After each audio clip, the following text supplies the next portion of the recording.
காலையில இதை பார்த்ததும் நானும் கொஞ்சம் அப்செட்டா தான் இருந்தேன்.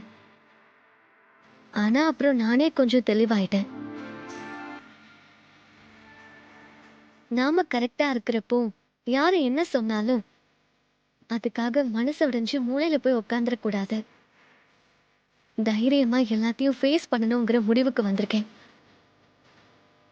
இப்ப என் மனசுல எந்த வருத்தமும் இல்லம்மா. Very good. சாமுண்டீஸ்வரி பொண்ணுன்னா இப்படிதான் இருக்கணும். எவ்வளவு பிரச்சனை வந்தாலும் அதை பார்த்து பயப்படாம எதிர்த்து நின்னு ஜெயிச்சு காட்டணும். உன் கல்யாணம் நல்லபடியா நடக்கும். தைரியமா இரு.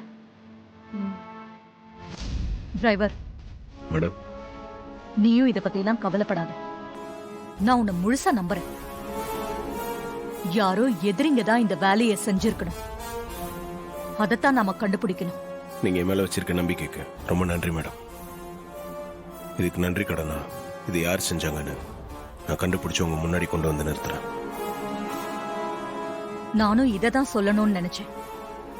நீ மட்டும் அவனை கண்டுபிடிச்சு கொண்டு வந்தேன்னு வச்சுக்கோ, சிங்கமா எழுதுன அவனோட கையையே வெட்டிடுவேன்.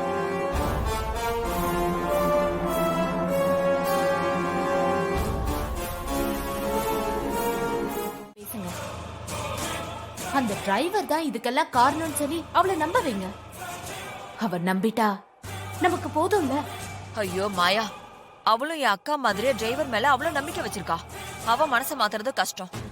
மேடம், மாத்தினாதான் அந்த டிரைவரை வீட்டை விட்டு துரத்த முடியும். இது பாருங்க, நீங்க திரும்பவும் ரேவதி கிட்ட போய் பேசுங்க. அவளை மட்டும் நாம விரும்புற மாதிரி மாத்திட்டா அந்த டிரைவர் பையன் தப்பான நோக்கத்துல இருக்கான்னு அவளை நம்ப வச்சுட்டா போதும். அப்புறம் எல்லாமே நமக்கு சாதகமா தான் அமையும். சரிதான். ஒருவேளை அந்த டிரைவர் கல்யாணத்தப்ப மண்டபத்துல வச்சு ஏதாவது பிரச்சனை பண்ண நினைச்சான்னு வைங்க, அந்த சமயத்துல ரேவதி நமக்கு சப்போர்ட்டா இருப்பா. கல்யாணமும் எந்த பிரச்சனையும் இல்லாம நடக்கும்ல. சரி, நான் திரும்பவும் ரேவதி கிட்ட பேசி அவ மனச மாத்த பாக்குறேன். அத முதல்ல செய்யுங்க. அவ மட்டும் டிரைவருக்கு எதிரா திரும்பிட்டா போதும். அப்புறம் நம்ம நினைச்சதெல்லாம் எந்த பிரச்சனையும் இல்லாம நடக்கும். அதுக்கு நாம செய்ய வேண்டியது டிரைவர் பத்தின மோசமான அபிப்பிராயத்தை நாம உருவாக்கணும். அத நீங்க செஞ்சே ஆகணும் மேடம். சேர மாயா. அது போதும் மேடம், நீங்க பண்ணுங்க. இப்ப நான் போனை வைக்கிறேன்.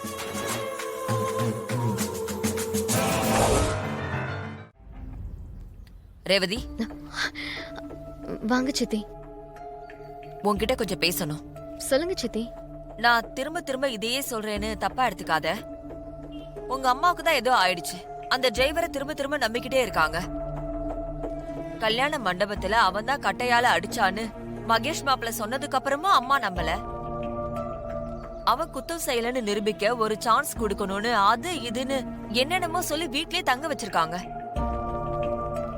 அதனாலதான் அவன் தப்பு மேல தப்ப துணிஞ்சு செஞ்சிட்டு இருக்கான்.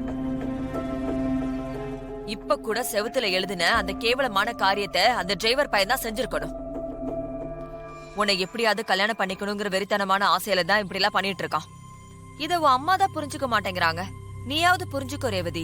சித்தி, இது சொல்லதான் நீங்க வந்தீங்களா? அவர் நம்ம குடும்பத்துக்கு நல்லதுதான் செஞ்சிருக்காரு.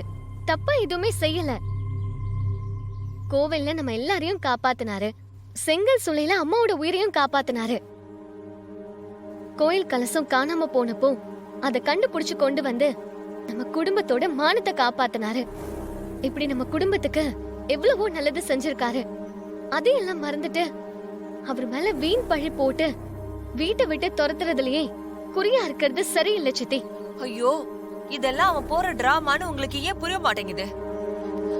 சித்தி உன் நல்லதுக்கு தான் செய்வேன்னு ஏன் நம்ப மாட்டேங்கிற? சித்தி, இந்த குடும்பத்துக்காக நீங்க நிறைய செஞ்சிருக்கீங்க. அதையெல்லாம் நான் மறக்கல. ஆனா டிரைவர் விஷயத்துல மட்டும் நீங்க பேசுறது எதுவுமே சரியில்லை. நம்ம வீட்ல எந்த தப்பு நடந்தாலும் அதுக்கு காரணம் டிரைவர் தானே சொல்றீங்க. அம்மாக்கு ஆம்பளைங்களை கண்டாலே பிடிக்காது. அவங்களே டிரைவரோட நல்ல குணத்தை தெரிஞ்சுக்கிட்டு அவரை முழுசா நம்புறாங்க. நீங்க மட்டும் ஏன் இப்படி இருக்கீங்கன்னு தெரியல.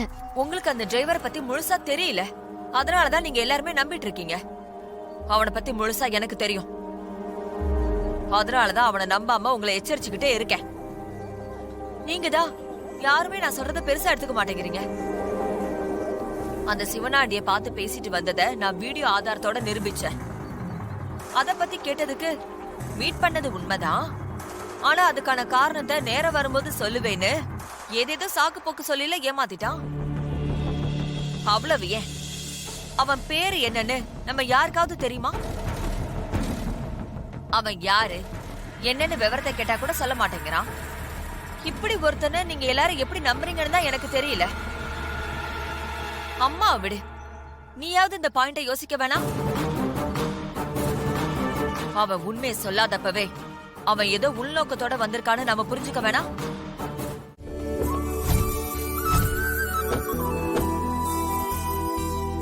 அம்மா தாயி, மடி பிச்சை போடுங்க தாயி. உன்னால முடிஞ்சதை தானமா போடுங்க தாயி.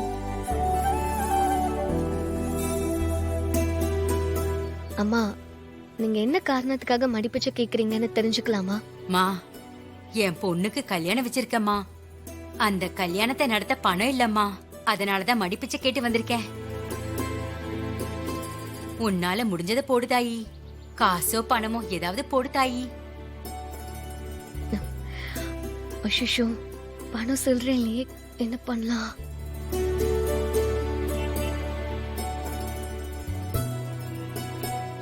சரி, கல்யாணம்னு சொல்றாங்க, இந்த செயினை போட்டுடலாம்.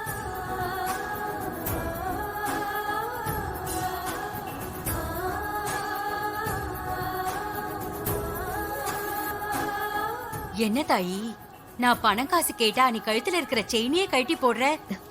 பரவாயில்ல, இத வச்சுக்கிட்டு உங்க பொண்ணு கல்யாணத்தை நல்லபடியா நடத்துங்க. தாயி, உனக்கு பெரிய மனசு. 100 வருஷம் நீ நல்லா இருக்கணும். உன் குடும்பமும் எப்பவும் சந்தோஷமா இருக்கணும். நான் வரேன் தாயி. சரிங்கம்மா.